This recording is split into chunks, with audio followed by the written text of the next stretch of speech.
Film शुरू होती है फिलीपीन से। हम देखते हैं कि पूरे शहर में ज़ॉम्बी वायरस फैला हुआ है। हर कोई इसकी लपेट में आ गया है। सभी लोग इस वायरस का शिकार होकर एक दूसरे को काट रहे थे। पर इसी शहर में रहने वाला एक आदमी जिसका नाम फ्रांसिस था, वो और उसकी फैमिली खुशकिस्मती से अभी तक इस वायरस से बचे हुए थे। फ्रांसिस की फैमिली में उसकी वाइफ और 2 बेटे थे, जिनके साथ वो अपने गाँव वाले घर में जा रहा था, क्योंकि उनकी सोच थी कि ज़ॉम्बी वायरस सिर्फ शहर में ही फैला होगा, गाँव अभी तक बचा हुआ होगा। तो इस उम्मीद के साथ वो वहाँ जा रही थी ताकि हम वहाँ महफूज रह सके और ज़ॉम्बी होने से बच जाएंगे। अब गांव में फ्रांसिस की मॉम डैड भी रहा करती थी। जैसे ही लोग अपने घर में आए, फ्रांसिस अपने डैड के रूम में जाता है। ये देखकर उसके होश उड़ जाते हैं कि उसके डैड ने गन से खुद को शूट करके अपनी जान ले ली है, क्योंकि वो खुद भी एक ज़ॉम्बी बन गई थी। तो उन्होंने सोचा कि इन खूंखार ज़ॉम्बी जैसा बनने से तो अच्छा मैं अपनी जान ही ले लूं। मगर फ्रांसिस को दुख होता है उनकी मौत से। उसे बुरा भी लग रहा था कि मैं क्या सोच कर यहाँ आया था और क्या हो गया। अब वो अपने डैड की गन अपने पास रख लेता है, क्योंकि इस तरह के हालात में हथियार अपने पास रखना चाहिए। फिर वो कमरे से बाहर आता है, पर ये देखकर उसके होश उड़ जाते हैं कि उसकी मॉम खून में लथपथ वहाँ खड़ी है। उनका जिस्म कटा कटा है,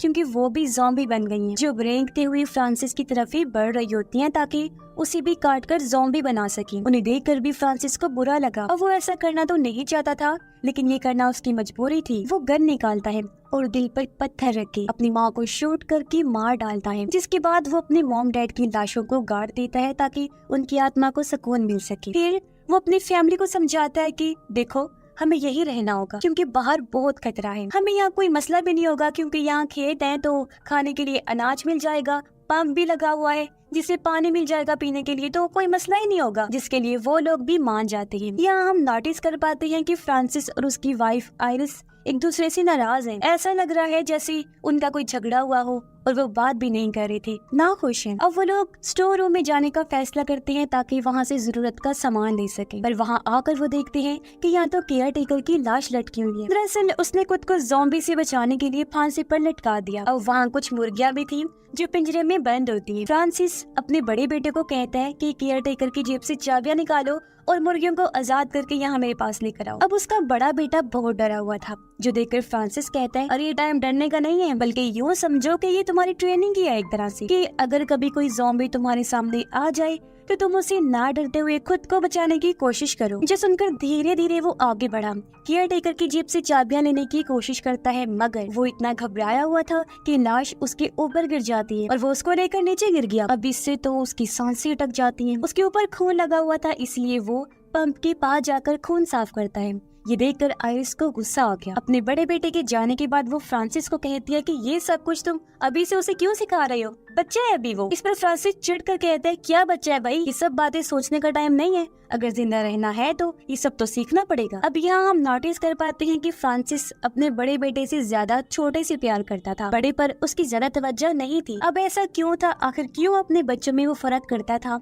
इसका जवाब हमें जल्दी पता चल जाएगा। शाम को सारे काम शाम चेक करने के बाद फ्रांसिस और आयरिस बेसमेंट में जाते हैं, जहाँ आकर फ्रांसिस बौखला गया। वो घबराने लगता है। असल में फ्रांसिस को बचपन में उसके डैड छोटी छोटी गलती पर बहुत मार पीट करती थी और सारा सारा दिन उसे बेसमेंट में कैद करके रखती थी। और आज यहाँ आने की वजह से फ्रांसिस को वो सब कुछ याद आ गया था, जिस वजह से उसकी ये हालत हो रही थी। पर आयरिस उसे समझाती है कि संभालो खुद को, ऐसे मत करो। जिसके बाद वो लोग खाना खाने बैठ जाते हैं। फ्रांसिस का बड़ा बेटा बताता है कि मेरी दोस्त ने मुझे मैसेज किया था कि मैं अपने मॉम डैड के साथ पहाड़ के पास बने कैंप में जा रही हूँ, जो जगह बिल्कुल महफूज है और वहाँ और भी बचे हुए लोग रह रहे हैं, तो मेरे ख्याल से हमें भी वहाँ चलना चाहिए। पर ये सुनकर फ्रांसिस साफ साफ मना कर देता है, कहता है कि नहीं, हम कहीं नहीं जाएंगे, क्योंकि वहाँ तो हमें ठीक से खाना पीना भी नहीं दिया जाएगा, और यहाँ देखो हमारे पास खाने पीने का सब कुछ है, किसी चीज की कमी नहीं है, तो हम यही रहेंगे बस। अब उसकी ये बात आयरिस को पसंद नहीं आती, क्योंकि वो खुद भी यहाँ रहना नहीं चाहती थी। खैर रात को जब फ्रांसिस सो रहा था तो उसे अपने डैड के डरावने सपने आने लगते हैं, जिसमें वो बुरी तरह फ्रांसिस को मार रहे थे। ये देखकर उसकी आंख खुल जाती है। तो अब इस चीज से घबराकर वो फैसला कर लेता है कि यहाँ से हम चले ही जाते हैं। इस बारे में वो अपनी वाइफ को कहता है कि ठीक है चलते हैं, हम उसी कैंप में रह लेंगे, क्योंकि यहाँ बचपन के डरावने सपने मुझे टिकने नहीं देंगे। इसलिए अगले ही दिन ये लोग वैन के जरिए उस कैंप के लिए निकल जाते हैं। पर कुछ दूर आने पर इन्होंने देखा कि सामने तो बैरिकेड लगा हुआ है और साइड में बहुत सारी खराब गाड़ियाँ खड़ी हुई हैं। क्योंकि बैरिकेड रास्ता रोकने के लिए लगाया गया था। आयरिस गाड़ी से उतरकर वो बैरिकेड हटाने जाती है, पर तभी एक डरावना सा ज़ॉम्बी वहाँ आकर हमला करने की कोशिश करता है। ये देखकर फ्रांसिस फौरन गन लेकर बाहर आया और ज़ॉम्बी को शूट करके मार देता है। पर गोली की आवाज से अब वहाँ बहुत सारे ज़ॉम्बीज आ जाते हैं, जिनसे बचने के लिए वो लोग गाड़ी में छुप जाते हैं। फिर फ्रांसिस एक बॉम्ब बाहर फेंककर सभी ज़ॉम्बीज को उड़ा देता है। पर यहाँ सबसे बड़ी मुसीबत ये हो गई थी कि उनकी वैन तो खराब हो गई थी। अब इसीलिए ये पैदल ही चलने लगते हैं और दूसरा कोई और रास्ता इनके पास नहीं था गांव से बाहर जाने का, इसलिए वो वापस गांव में ही आ जाते हैं। फिर अगली सुबह फ्रांसिस जाकर अपनी खराब वैन को ठीक कर लेता है,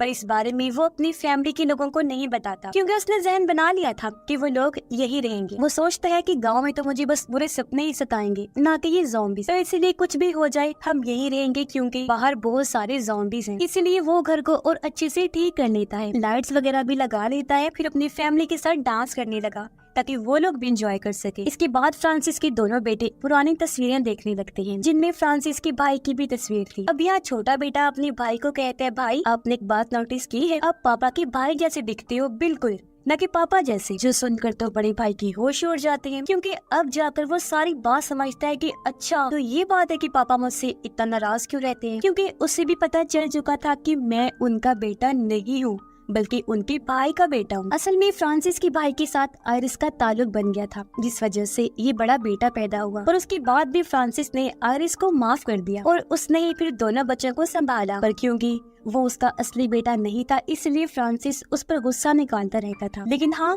वैसे उसका कोई गलत मकसद नहीं था, जैसे उसे तकलीफ पहुंचाना वगैरह, बल्कि वो तो अक्सर खुद को समझाया करता कि मैं क्या करता रहता हूँ, इसमें उसका तो कोई कसूर नहीं है, उसे भी बाप की जरूरत है, तो मैं उसका भी अच्छे से ध्यान रखूंगा और बाप की तरह प्यार दूंगा, क्योंकि उसकी जिम्मेदारी है मुझ पर। और इस वजह से अक्सर फ्रांसिस और आयरिस का झगड़ा भी होता रहता था। अब जब फ्रांसिस बाहर जाता है तो उसे एक डॉग काट लेता है। जब आयरिस उसकी मरहम पट्टी तो कर देती है, लेकिन वो ये भी कहती है कि हमें डॉक्टर के पास चलना चाहिए, कहीं ऐसा ना हो कि तुम्हें डॉग वाला जहर फैल जाए। ये सुनकर फ्रांसिस कहता है कि उस डॉग के गले में पट्टा था, जिससे लग रहा था कि वो पालतू कुत्ता है और ऐसे डॉग्स में जहर नहीं हो सकता, तुम फिक्र ना करो, कुछ नहीं होगा मुझे। इसके बाद फ्रांसिस का बड़ा बेटा उसे कहता है, पापा मैं भी अपनी फैमिली के लिए कुछ करना चाहता हूँ, ताकि जरूरत पड़ने पर मैं काम आ सकूं। फ्रांसिस कहता है, बेटा अभी तुम छोटे हो और अगर तुम खुद को बड़ा समझते हो और तुम्हें लगता है कि तुम अपनी फैमिली को बचा लोगे, तो ये बताओ कि हमें बचाने के लिए तुम किसी की जान ले सकते हो। इस पर वो हाँ में जवाब देता है, कहता है कि जी पापा, अपनी फैमिली को बचाने के लिए मैं किसी की भी जान ले सकता हूँ। इसीलिए फ्रांसिस उसे गन देकर सामने शूट करने को कहता है।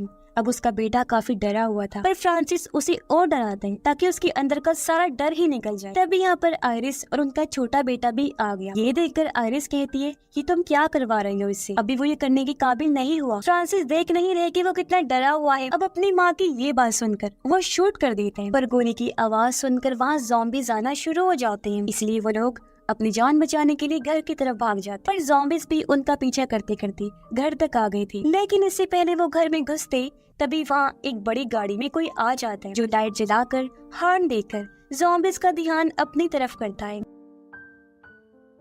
जैसे ही ज़ॉम्बीज़ का ध्यान गाड़ी पर गया, वो आदमी गाड़ी लेकर वहाँ से चला जाता है और ज़ॉम्बीज़ भी पीछे पीछे भाग जाते हैं, जिससे उन लोगों की जान बच पाती है। पर फ्रांसिस ने उस गाड़ी को पहचान लिया था, जो गाड़ी दरअसल उसके भाई की थी। जी हाँ, वही भाई जिसके साथ उसकी बीवी की ताल्लुक थी और बड़ा बेटा था जिसका। तो इसीलिए अगले दिन फ्रांसिस अपने भाई से मिलने गया।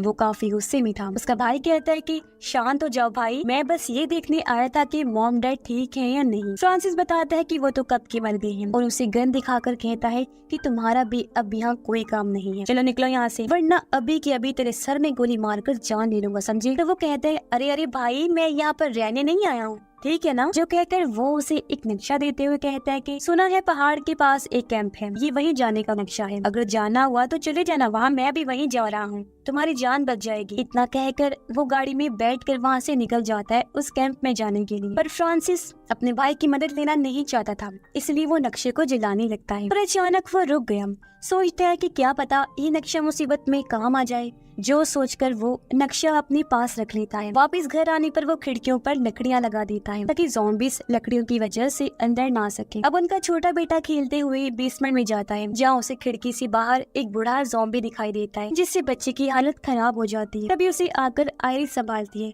और कहती है कि बेटा ये बूढ़ा और कमजोर ज़ॉम्बी है जिससे हमें डरने की कोई जरूरत नहीं है। अब उनकी ये बातें फ्रांसिस ने सुन ली थी, इसलिए वो उस ज़ॉम्बी के पास जाकर उसका सर ही जिस्म से अलग कर देता है। अब जब फ्रांसिस नहाने के लिए जाने वाला होता है तो तभी यहाँ पर उसका बड़ा बेटा आ गया जो वहाँ पर नक्शे को देख लेता है, लेकिन इससे पहले कुछ कर पाता फ्रांसिस उसे डांट कर वहाँ से भगा देते हैं। अब यहाँ फ्रांसिस की बातों से हम अंदाजा लगा लेते हैं जैसे उसका ज़हनी तवाज़न कुछ खराब होता जा रहा है। अब जब रात को सब खाना खा रहे थे तो बड़ा बेटा अपनी माँ को बता देता है कि डैड के पास एक नक्शा है। ये सुनकर आयरिस इस बारे में फ्रांसिस से पूछती है कि क्या ये बात सच है, तुम्हारे पास नक्शा या कोई ऐसी चीज है, जिस पर वो साफ साफ मना कर देता है कि नहीं तो मेरे पास तो ऐसी कोई चीज नहीं है, जरूर इसे कोई गलत फहमी हुई होगी। फिर वो यहाँ अपने बच्चों को भी बता देता है कि जानते हो तुम्हारी माँ यहाँ से क्यों जाना चाहती है, क्योंकि ये मेरे भाई के पास जाना चाहती है जिसके साथ इसका चक्कर था। ये तो कुछ महीने पहले तुम दोनों को छोड़ के चली जाती, पर वायरस की वजह से नहीं जा पाई। ये सुनकर दोनों बच्चे बिल्कुल हैरान आयरिस से पूछते हैं मॉम क्या ये बात सच है। आयरिस कहती है कि हाँ मैं जाना चाहती थी उसके पास। इस पर फ्रांसिस वो नक्शा निकाल कर दिखाता है और सबके सामने जलाते हुए कहता है कि कोई कहीं नहीं जाएगा, सब यहीं रहेंगे क्योंकि ये मेरा आखिरी फैसला है। अब हालांकि आयरिस उसे ऐसा करने से रोकती भी है लेकिन वो नहीं रुकता, पूरा नक्शा जला ही डालता है। फिर तो वो लकड़ियों से मेन दरवाजा भी बंद कर देता है ताकि कोई बाहर ही न जा पाए। वो ये बहाना लगाता है कि बाहर ज़ॉम्बी घूम रहा है तो इसीलिए दरवाजा बंद करना ही ठीक रहेगा ताकि वो अंदर न घुस जाए। ये सुनकर बड़ा बेटा कहते हैं पापा आप झूठ बोल रहे हैं, बाहर तो कोई ज़ॉम्बी नहीं है, आप हमें बस यहाँ कैद करके रखना चाहते हैं। ये सुनकर तो फ्रांसिस का इतना दिमाग खराब हो जाता है कि वो अपने बड़े बेटे को थप्पड़ मार देता है और कहता है कि तेरी हिम्मत कैसे इस तरह बात करने की, क्यों बोले तुम बीच में, तुम मेरी औलाद नहीं है इसलिए बीच में बोलने का तेरा कोई काम नहीं बनता। अब तभी दरवाजे पर एक जख्मी सिपाही आकर दस्तक देता है, जिससे मदद की जरूरत थी। फ्रांसिस कहता है कि चले जाओ यहाँ से, हम तुम्हें अंदर आने नहीं देंगे। अब वो सिपाही वायरस का शिकार नहीं हुआ था, इसलिए बड़ा बेटा जबरदस्ती दरवाजा खोलकर सिपाही को अंदर लेकर आ जाता है। सिपाही बताता है कि मैं पहाड़ के पास बने उस कैंप में रहता हूँ, लेकिन आज वहाँ ज़ॉम्बीज़ का हमला हो गया जिस वजह से पूरा ही कैंप तबाह हो गया। तब एक आदमी गाड़ी लेकर वहाँ आया जिसने ही मुझे उन ज़ॉम्बीज़ से बचाया। उसने मुझे इस घर का एड्रेस देते हुए कहा कि तुम वहाँ चले जाओ, वो मेरे भाई का घर है, तुम वहाँ आराम से रह सकते हो। सच पूछो तो बहुत ही भला इंसान था और वो यहाँ फ्रांसिस के भाई की ही बात कह रहा था। फिर कहता है कि अब न जाने वो जिंदा भी होगा या नहीं, क्योंकि मैं तो बचकर निकल गया था लेकिन उसे ज़ॉम्बीज़ ने चारों तरफ से घेर लिया था। ये सुनकर आयरिस भी काफी दुखी हो जाती है, ये सोचकर कि वो भी नहीं रहा मगर वो सिपाही को इस घर में रहने की इजाजत दे देती। फ्रांसिस कहता है कि तुम यहाँ रह तो सकते हो लेकिन बेसमेंट में रहोगे ताकि तुम मेरी फैमिली से दूर रहो। इसके लिए वो मान भी जाते हैं। अब रात को उनका बड़ा बेटा आयरिस के पास जाता है और रोते हुए कहता है मॉम मैं जानता हूँ कि मैं फ्रांसिस का असली बेटा नहीं, इसीलिए तो वो मुझसे प्यार नहीं करते, मगर मैं तो फ्रांसिस और सबसे प्यार करता हूँ ना, अपनी फैमिली समझता हूँ। अब मुझे लगता है कि यहाँ से बाहर भी कोई ऐसी जगह जरूर हो जो महफूज है, जहाँ हम आराम से रह सकते हैं। तो प्लीज माँ मुझे बाहर जाने की इजाजत दे दीजिए ताकि मैं अपनी फैमिली को सेफ रख सकूं, कुछ कर सकूं मतलब आप लोगों के लिए। लेकिन आयरिस इसके लिए तैयार नहीं होती, पर जब वो बार बार जिद करता है तो आयरिस क्या ही कर सकती थी, वो मान गई तो वो घर से भाग जाता है। अब अगली सुबह जब फ्रांसिस घर में बड़े बेटे को नहीं पाता तो वो हर जगह उसे ढूंढने लगता है कि न जाने कहाँ गया वो। लेकिन जब वो दरवाजे को खुला हुआ पाता है तो समझ गया कि वो भाग चुका है। इससे तो फ्रांसिस का दिमाग ही खराब हो गया और अब वो गुस्से में हथौड़ा उठाता है और उस जख्मी सिपाही पर वार करके उस बेचारे की जान ले लेता है। फिर तो वो आयरिस को भी मारकर बेहोश कर देता है। जब उसकी आंख खुली तो वो खुद को बेसमेंट में पाती है